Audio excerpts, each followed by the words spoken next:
In this video, we're going to do a comparison between Seedream 5 Pro, GPT Image-2, and Nano Banana Pro for creating anime images. So what we're going to do is to use these 3 prompts that I prepared. So let's copy the first one. Let's come back here.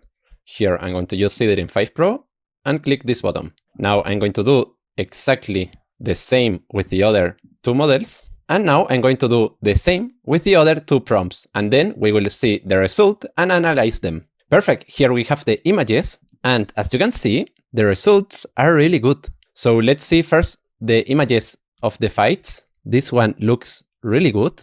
This other looks really nice. And finally, this one, I don't like it. So let's see between these 2, which one is better. I prefer this one. So let's see the model. It is GPT Image-2. In the first place, second place to Seedream 5 Pro, and finally, last place to Nano Banana Pro. So now let's see this image of the girl that looks really good. This one as well.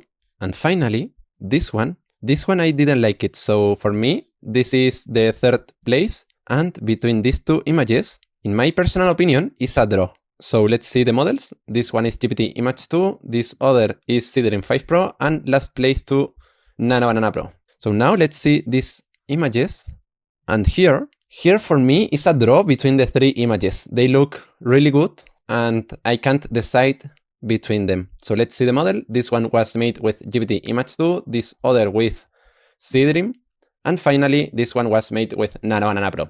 So I don't know what you think, but if you want to try these models, I wanted to tell you that in AI you can do it for just $1. This is an offer for the new users. So as a verdict, I think that, in my personal opinion, the best model to do anime images is GPT Image-2, then Seedream 5 Pro, and then Nano Banana Pro. But I recommend you to try them and see which one you like it more. So after saying that, if you have any doubts, you can comment me in the comment section, and see you in the next video.